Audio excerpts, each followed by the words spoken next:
नमस्कार, स्वागत है आपका एएनए न्यूज के हिंदी बुलेटिन में और मैं आपके साथ सुष्मिता तिवारी। आइए शुरुआत करते हैं खबरों की, लेकिन उससे पहले एक नजर आज की सुर्खियों पर। पहले निलंबन फिर वापसी और अब टिकट, पैगंबर पर कमेंट करने वाले टी राजा सिंह पर बीजेपी ने क्यों बदला अपना फैसला। राहुल गांधी अशोक गहलोत की वोटर्स के हीरो में पीएम मोदी, राजस्थान के रण में कूदे ओबीसी।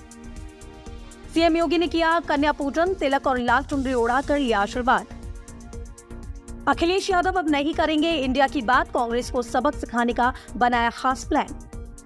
आजम खान के एनकाउंटर वाले बयान पर डिप्टी सीएम ब्रजेश पाठक ने किया बड़ा दावा। जहरीली हो रही है नोएडा गाजियाबाद की हवा, AQI रहा बेहद खराब, जाने प्रमुख शहरों का हाल। यूपी के स्कूल में नमाज अदा करते हुए बच्चों का वीडियो वायरल, योगी सरकार ने लिया बड़ा एक्शन। लोकसभा चुनाव में बदलेगी तस्वीर, यूपी में कांग्रेस में घर वापसी जारी। विदेशी फंडिंग को लेकर यूपी के सभी मदरसे SRT की रडार पर, इन इलाकों में होगी खास नजर। और आइए अब विस्तार से नजर डालते हैं खबरों पर। काफी लंबे इंतजार के बाद बीजेपी ने रविवार रात तेलंगाना विधानसभा चुनाव के लिए प्रत्याशियों की अपनी पहली लिस्ट जारी की। इस लिस्ट में 52 उम्मीदवारों के नाम हैं, लेकिन सबसे ज्यादा चर्चा एक नाम की हो रही है। वो नाम है टी राजा सिंह का। बीजेपी ने टी राजा सिंह को हैदराबाद की गौश महल सीट से मैदान में उतारा है। बता दें कि टी राजा सिंह को टिकट मिलना हर किसी को हैरान इसलिए कर रहा है क्योंकि लिस्ट जारी होने से कुछ घंटे पहले ही उनका पार्टी से निलंबन वापस लिया गया था। टी राजा सिंह फिलहाल तेलंगाना में बीजेपी के इकलौते विधायक हैं। ऑल इंडिया मजलिसे इत्तेहादुल मुस्लिमीन यानी AIMIM के प्रमुख असदुद्दीन ओवैसी ने जयपुर में एक सभा को संबोधित करते हुए राजस्थान के मुख्यमंत्री अशोक गहलोत और कांग्रेस नेता राहुल गांधी पर जमकर हमला बोला। उन्होंने कहा कि राहुल गांधी और अशोक गहलोत का वोटर प्रधानमंत्री नरेंद्र मोदी को अपना हीरो मानता है। ओवैसी ने अपने ऊपर वोट काटने के लगने वाले आरोपों का भी मंच से जवाब दिया है। असदुद्दीन ओवैसी ने लोगों को संबोधित करते हुए कहा, अगर आपका कांग्रेस मकसद पीएम मोदी को हराना है तो मेरा भी लक्ष्य है कि नरेंद्र मोदी दोबारा कभी पीएम नहीं बने। उत्तर प्रदेश के मुख्यमंत्री योगी आदित्यनाथ ने आज शारदीय नवरात्र की 9वीं तिथि पर हर साल की तरह कन्या पूजन किया। सीएम योगी गोरखपुर में गौरक्षपीठ पहुंचे, जहां उन्होंने कन्याओं को पैर पखारे और माथे पर तिलक लगाकर उन्हें लाल चुनरी पहनाई। इसके बाद विधिवत तरीके से कन्याओं को अपने हाथ से प्रसाद भी खिलाया। सीएम योगी के कन्या पूजन की तस्वीरें सामने आ रही हैं, जिसमें वो वैदिक मंत्रोच्चारण के बीच कन्या पूजन करते दिखाई दे रहे हैं।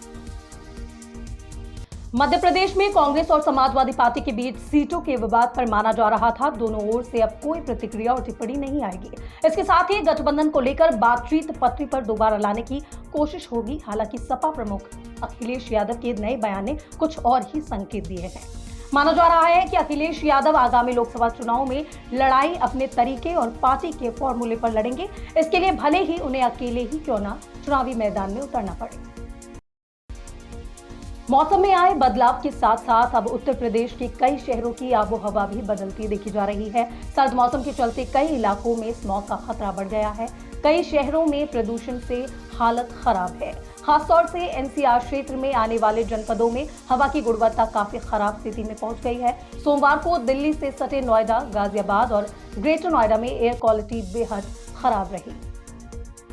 उत्तर प्रदेश की राजधानी लखनऊ में सरकारी प्राथमिक विद्यालय के प्रिंसिपल को छात्रों के एक समूह को स्कूल परिसर में नमाज अदा करने की अनुमति देने के लिए निलंबित कर दिया गया है। प्रिंसिपल को शनिवार को निलंबित कर दिया गया है और ये घटना शुक्रवार को हुई थी। जिला स्तर के एक शिक्षा अधिकारी ने कहा है, स्कूल परिसर में नमाज अदा करना विभागीय दिशा निर्देश के खिलाफ है। तो वहीं प्रिंसिपल का सहयोग करने को लेकर 2 महिला टीचर को चेतावनी भी दी गई थी। उत्तर प्रदेश में कांग्रेस धीरे धीरे अपनी सियासी जमीन को मजबूत कर रही है। पिछले कुछ समय में जिस तरह से पार्टी में कई बड़े नेताओं की वापसी हुई है, उससे पार्टी काफी उत्साहित है। ये नेता लगातार अलग अलग जाति व समुदाय को पार्टी से साथ जोड़कर पार्टी को जमीनी स्तर पर मजबूत बनाने का काम कर रहे हैं। इसका असर आगामी लोकसभा चुनाव 2024 में देखने को मिल सकता है। कांग्रेस सपा से ज्यादा सीटों पर दावेदारी कर सकती है। उत्तर प्रदेश में मदरसे पिछले 1 साल से चर्चा का विषय बने हुए हैं। पिछले साल मदरसों का सर्वे कराया गया था और उसी सर्वे की रिपोर्ट के बाद अब मदरसों में फंडिंग की जांच के लिए SIT बना दी गई है। उत्तर प्रदेश में इस वक्त कुल 24,000 मदरसे हैं, जिसमें से 16,000 मदरसे रजिस्टर्ड हैं तो 8,000 मदरसे अनरजिस्टर्ड है, क्योंकि सरकार द्वारा बनाई गई एसआईटी में सभी 24,000 मदरसे एसआईटी के रडार पर हैं। इन मदरसों में विदेशी फंडिंग की जांच के लिए सरकार द्वारा ये एसआईटी बनाई गई है। एसआईटी सबसे पहले बॉर्डर क्षेत्र जिसमें नेपाल से सीमा से जुड़े हुए जो मदरसे हैं उनकी जांच करेगी। यूपी सरकार के निर्देश पर उत्तर प्रदेश के इन मदरसों में विदेशी फंडिंग की जांच के लिए सरकार द्वारा ये एसआईटी बनाई गई है। एसआईटी सबसे पहले बॉर्डर क्षेत्र जिसमें नेपाल से सीमा से जुड़े हुए जो मदरसे हैं उनकी जांच करेगी। यूपी सरकार के निर्देश पर उत्तर प्रदेश के मदरसों में विदेशी फंडिंग की जांच के लिए एक एसआईटी बनाई गई है। यह एसआईटी ईटीएस की एडीजी मोहित अग्रवाल की अध्यक्षता में बनाई गई है। उनके साथ एसआईटी में साइबर क्राइम के एसपी प्रोफेसर त्रिवेणी सिंह और अल्पसंख्यक कल्याण के निर्देश जी रेवा को सदस्य बनाया गया है। मुख्यमंत्री योगी आदित्यनाथ ने रविवार 22 अक्टूबर को गोरखपुर में मदन मोहन मालवीय प्रौद्योगिकी विश्वविद्यालय परिसर में एक कार्यक्रम को संबोधित किया। इस दौरान सीएम ने दावा किया कि उत्तर प्रदेश में नौकरी और रोजगार की कोई कमी नहीं है। उन्होंने कहा कि युवा अपनी दिलचस्प के मुताबिक क्षेत्र का चयन कर खुद को प्रशिक्षण से जोड़कर तैयार करे और सरकार उनके रोजगार और नौकरी की गारंटी लेगी।